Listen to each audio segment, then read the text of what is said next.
Like करें, उसके बाद सब्सक्राइब करें और बेल आइकन को दबाएं ताकि हमारे वीडियोस आप तक सबसे पहले पहुंचे। माह रमजान में शराब के अड्डों को आबाद करने वाले, माह रमजान में जिना के अड्डों को आबाद करने वाले, माह रमजान में छुप छुप कर खाने वाले, माह रमजान में अल्लाह अकबर अपने हाथों की उंगलियों से इंटरनेट के जो है वो बटन को छेड़ करके जिना के मनाजिर देखने वाले, अपने माँ बाप का दिल दुखाने वाले, लोगों पे जुल्म करने वाले, नमाज के औकात में बिस्तर की पे सुकून की नींद सोने वाले, दिल खोलकर कान खोलकर अपने ईमान के कानों से, अपनी गैरत के कानों से, अपने दिल के कानों से मेरे नबी की इस हदीस को सुन लो। अल्लाह के हबीब सल्लल्लाहु अलैहि वसल्लम फरमाते हैं, मेरी उम्मत को उस वक्त तक कोई रुस्वा नहीं कर सकेगा, मेरी उम्मत को उस वक्त तक कोई जलील नहीं कर सकेगा जब तक उम्मत माह रमजान शरीफ का एहतराम करती रहेगी। हजरत उम्मे हानी ने पूछा, या रसूल अल्लाह, माह रमजान शरीफ का एहतराम करना क्या है और रमजान शरीफ का हक ज़ाय करना क्या है? आका फरमाते हैं, जो रमजान शरीफ में भी कबीरा गुनाहों में मुब्तला होते हैं वो रमजान शरीफ के हक को ज़ाय करते हैं, और जो रमजान शरीफ के हक को ज़ाय कर दे फिर उस वक्त उम्मत को जिल्लत और रुसवाई से दुनिया की कोई ताकत बचा नहीं सकती। आज माह रमजान शरीफ का एहतराम क्या हो रहा है? कल तक के मुसलमान और दिनों में गुनाह करते थे, लेकिन रमजान शरीफ आता था तो कम से कम फिल्में लोग देखना बंद कर देते थे, दाढ़ियां मुंडाना बंद कर देते थे, मस्जिदों को आबाद करना शुरू कर देते थे। अब तो लोग किस कदर बेबाक हो गए, किस कदर निडर हो गए कि रमजान शरीफ में भी लोग अपने आप को गुनाहों से नहीं रोकते, बल्कि मेरी कौम का जवान बड़े धड़ल्ले से कहता है, यार अपने से रोज़ा नहीं रखा जाता इसलिए कि हमें तो गुटखे की आदत है, हमें तो पान की आदत है, हमें तो सिगरेट की आदत है। शर्म करो, शर्म करो।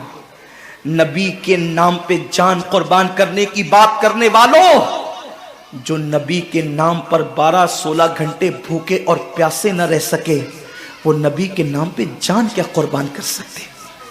और जब से तुमने एहतराम रमजानुल मुबारक तर्क कर दिया, तुम्हारी आबरू को लोगों ने खेल बना लिया, और अब तो लोगों को एहसास से गुनाह भी नहीं रहा, एहसास से जुर्म भी नहीं रहा। गुनाह के साथ अगर एहसास से गुनाह इंसान की जिंदगी में है तो इंसान अपने आप को गुनाहों से बचा लेता है, लेकिन अब हमारे अंदर एहसास से गुनाह नहीं। अब तो हम गुनाह को हुनर समझते हैं, अब तो हम गुनाहों को फैशन समझते हैं। एहसास से गुनाह क्या है?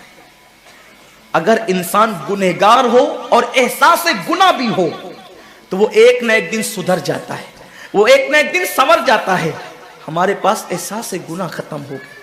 आइए बताऊं, एहसास से गुनाह कितनी कीमती चीज है।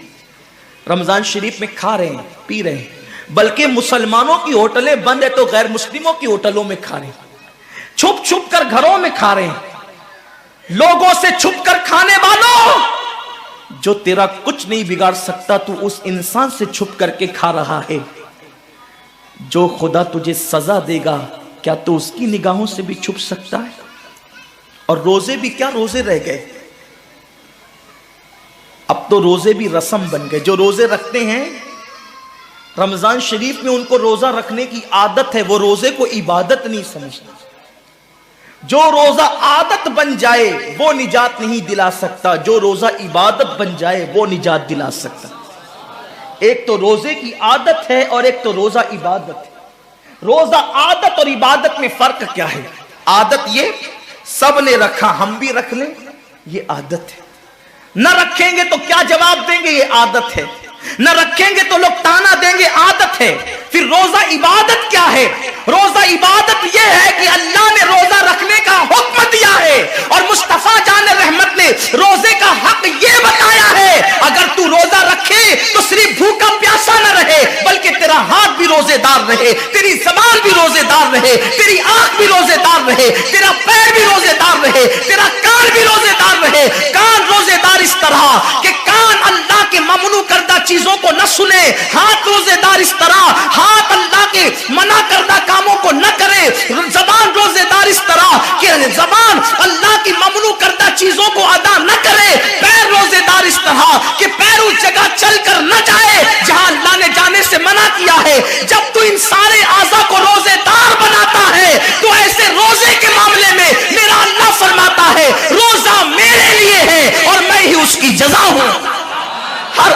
کی جزا جنت ہے، روزے کی جزا خدا کی ذات ہے۔ اسی لیے آقا فرماتے ہیں روزے دار کو دو خوشی ہے، ایک تو افطار کے وقت، دوسرا لقائے رحمان کے وقت، خدا کی زیارت کے وقت۔ صحابہ نے پوچھا آقا ہم اللہ کی زیارت کیسے کریں گے؟ آقا فرماتے جیسے تم آسمان پہ چاند دیکھتے ہو بلا تمثیل، اسی طرح تم خدا کی زیارت کیا کرو گے۔ یہ روزے داروں کی شان ہے۔ آج کے روزے کیا ہے؟ جس میں جھگڑا، جس میں غیبت، جس میں چغلی، جس میں فساد۔ روزے کو عادت مت بناؤ، روزے کو عبادت بناؤ۔ احساس مٹ گیا، عبادتوں کا احساس مٹ گیا، گناہوں کا احساس ختم ہو گیا۔ جب تک کہ لوگوں میں گناہوں کا احساس زندہ تھا وہ عبادت کر کے بھی اللہ سے ڈرتے تھے، وہ عبادت کر کے بھی رب کی بارگاہ میں آنسو بہاتے تھے کہ مولا میں تو حق ادا نہ کر سکا۔ لیکن آج احساس نہیں ہے، اس لیے لوگ ہنستے ہنستے افطار کرتے ہیں۔ حالانکہ صحابہ کا معمول تھا جب افطار کا وقت آتا وہ ہاتھوں کو اٹھا کر کے روتے اور کہتے مولا روزہ تو چلا گیا لیکن روزے کا حق نہ ادا ہو سکا، آنسو بہاتے، ڈرتے۔ لیکن آج ایسا کچھ بھی نہیں ہے۔ ہماری ساری نیتیں تو دسترخوان پہ لگی ہوتی ہے افطار کے وقت،